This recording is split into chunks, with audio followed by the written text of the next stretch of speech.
No, I don't have an Amazon load. And yes, I got a nice load with me. So, one thing about this load, right? Here's our load, by the way.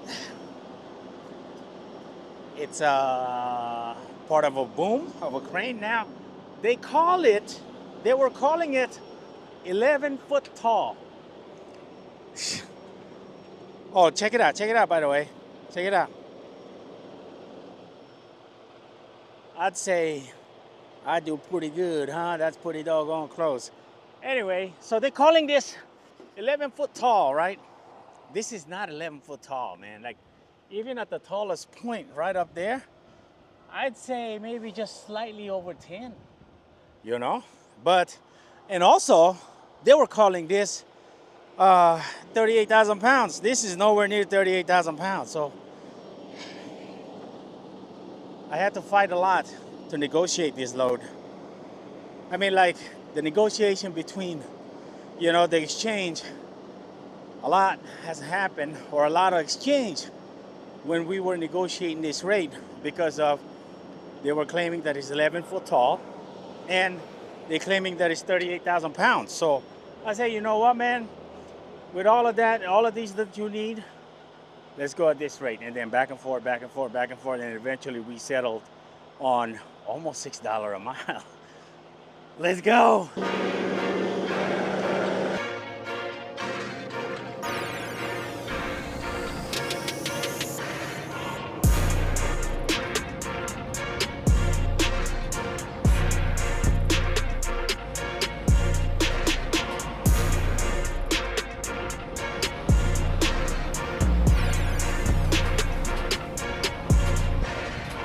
Check it out, we are here.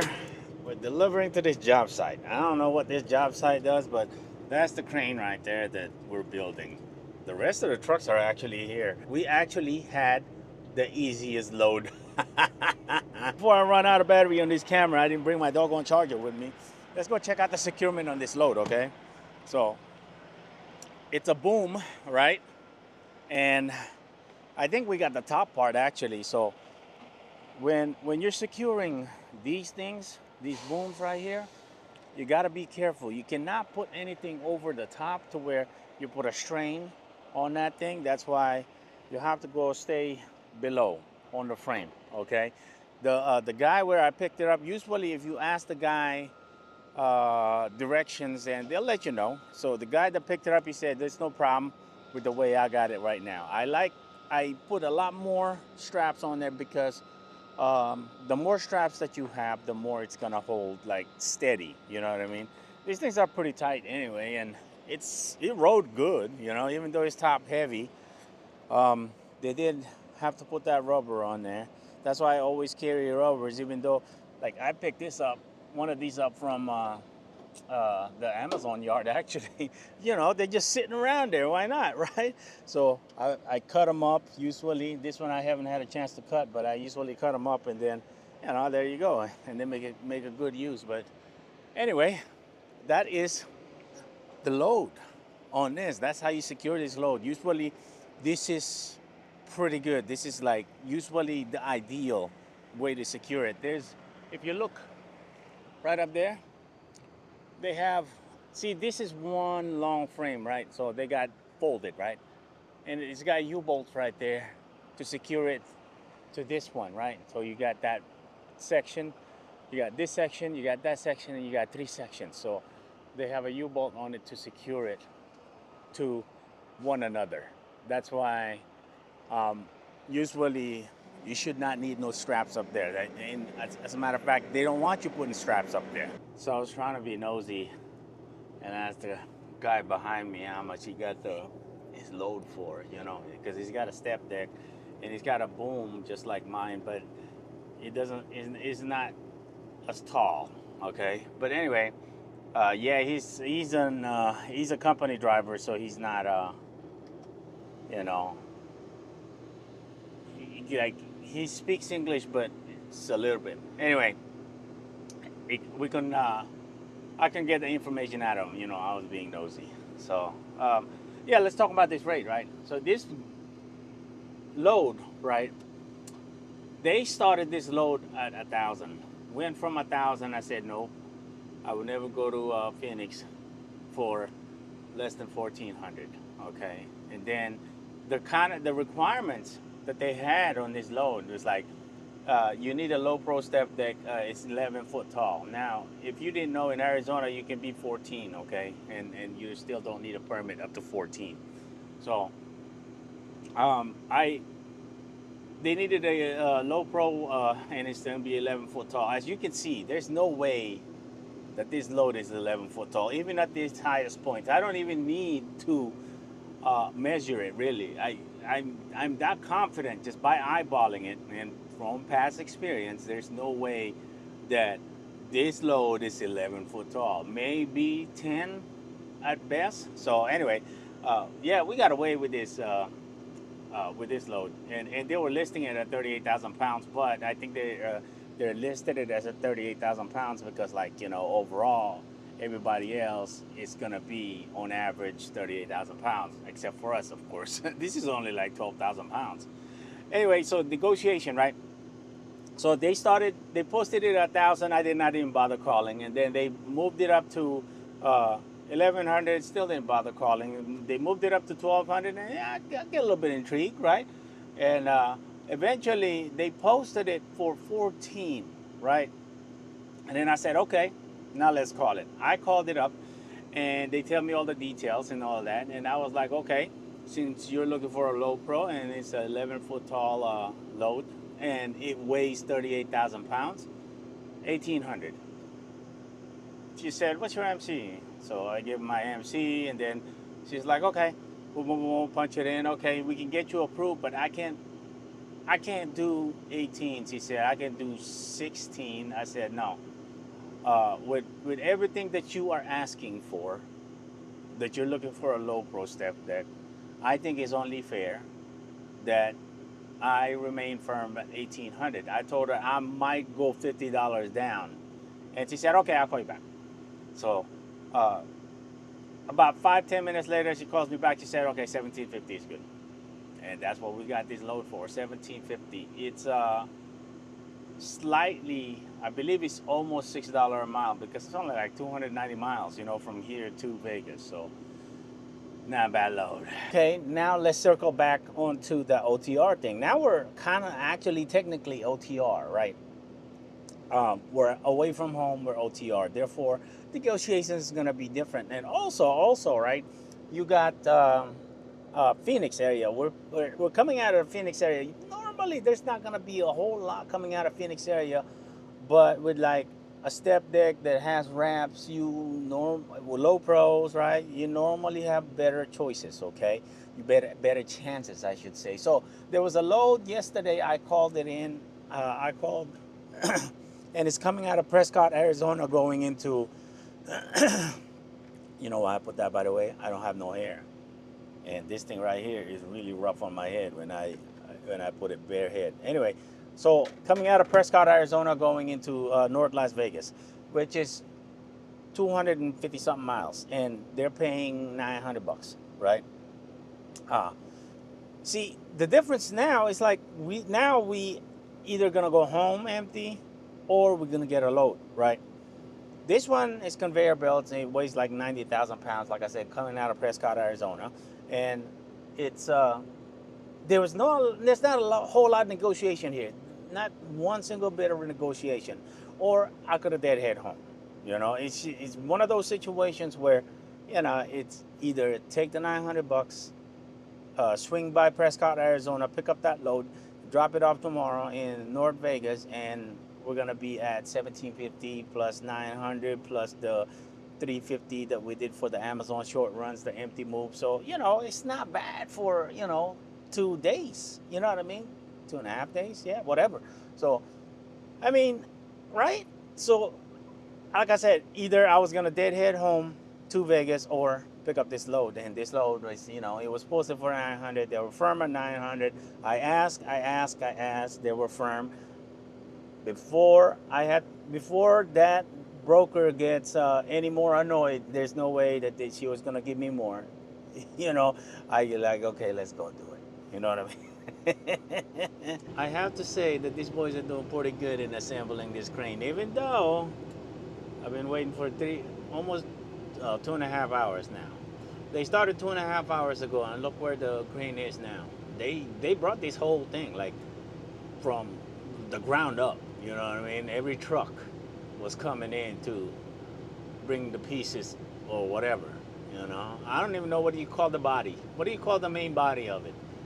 It was the main body and me was picking up at the same time, and the guy that brought the main body in actually got unloaded the very first time, very first to get unloaded, and then the tracks were getting unloaded. Those guys got loaded after me, and then another guy, and then counterweights and all of these other stuff. It's crazy. It's crazy how fast they can build these things. You know, this is a big operation they got going on here. What do y'all, does anybody know what they're building out here? This is in Goodyear, Arizona, by the way. Just off the 303. 303 is over there. And what is this street called? Anyway, they got a big construction going on. Like, we're right in the middle of it. And like the crane, right? And then you got like a lot more behind us and all of that other stuff. Anyway, look, they got the emergency crew out there. I hope the guy was okay. Hopefully he just got a little dehydrated or whatever. They came in fast though. I didn't know they even have like a medic site. Look at that. Like a health facility or building, you know, like quick emergency thing. That's pretty cool. I didn't know they developed things like that in constructions. It actually reminds me in the military, you know, like we always have a medic tent, you know what I mean? It's like, so you can get in there, do a sit call and get transported, you know, waiting to get transported for medevac or whatever. But yeah, it's pretty cool. I didn't know they did that with constructions. I mean, I guess this construction is big enough that maybe they had to make that, you know. Here's our next load. Real easy, simple. Got some random loose stuff over here. Now this one right here is a little weird. Look at this. It's like there's freaking, you see that little hanging bar right there? There's no brace for it. I mean, I guess there's a little bar that go across, and then there's a little bar, but there's no bar that's going up and down, you know. So I was kind of a little worried about it, but it's all right. It rode fine. We're here now, almost to the delivery. Let's talk about this load. So one thing you got to do, right? A lot of these shippers, man, they don't tell you this stuff, you know. They automatically assume that you're going to be fine and you're going to figure it out. So anyway, you see this right here? This top part slides up and down freely, okay? It doesn't slide left or right, but it slides forward and backwards. So if you were like new and you would think that, oh man, they got it braced up so they're together. They're really not. It's just sitting on top of there and preventing it from moving left and right. That's all it is, you know. You got two bars on it. So that's why we got a strap on the top one. They're two different conveyor belts. Strap on the top one and strap on the bottom one, okay? So easy stuff, straightforward, nothing to it. Their dunnage is actually digging. I mean, the stuff is digging on the dunnage. That dunnage sucks, really. So, yeah, this is our load, man. You see that little thing right there, right? They were trying to load that up with the leg up. Anyway, I didn't think nothing of it, but then I got to looking, I'm like, that thing looks pretty tall, right? So I measure it, right? It was measuring like 11 and a half. I was like, oh, yo, hold up, man. We can't load that like that. He was like, oh, is it too tall? I was like, yeah, it's 11 and a half. He's like, and then he asked me, he's like, well, is it okay like that? I was like, no. Listen. That's why you as the driver is responsible for everything that is on that truck or trailer, right? You're responsible from the front of that truck to the rear of that trailer. That's why when somebody comes in and try to tell you, something that is you don't feel comfortable with, you let them know right away. No, that's not right. You know what I mean? So, and it's not their fault. Like the guys that were loading me, it wasn't their fault. He didn't know no better.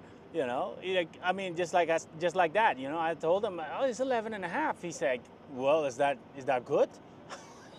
You know what I'm saying? So he don't know, right? So it's not, like I said, it's not his fault. But luckily he was able to lay it down, and then we loaded up. The rates are so bad out here, I can't even afford another new pair of gloves. Also, you see this? This was laying on the bed, okay? Speaking of responsibilities, right? If this was to fall off while you're driving down the road and then hit somebody in the windshield and send them to the hospital, and they were able to prove that it was you, guess what? You're responsible for that. It's so stinking hot. It's just so stinking hot. Anyway, speaking of responsibilities, right? I had on my way in last night, around 8 o'clock last night, coming into town, this one reefer driver, had a flat. The outer flat on the drive, or the outer drive, was flat, like literally flat. It didn't blow up or anything, it just went flat. So he probably didn't even check it for God knows how long. Anyway, the reason why I'm saying that, like most people nowadays, most drivers nowadays, like the new drivers, they don't like looking in the mirror, man. It's like, look, I'm gonna show you.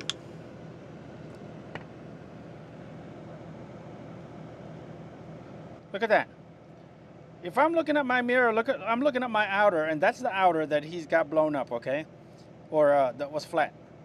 And that thing is gonna wobble all left and right. You know what I mean? It's gonna keep on wobbling. You're gonna see that on the mirror, And the crazy thing is, these doggone drivers don't freaking use CBs anymore. Even on the right side, you can still see it on your small mirror, that rounded one, It's just crazy, man. It was the outside drive outer, and it was just flapping around. If I could see it from like 200-300 feet away while I was approaching him, I know he should see it on the mirror, So I honked at him and I told him, "Hey, check your freaking tire, man. Check your tire," And he just said, "Okay, so I'm gonna go ahead and end the video here.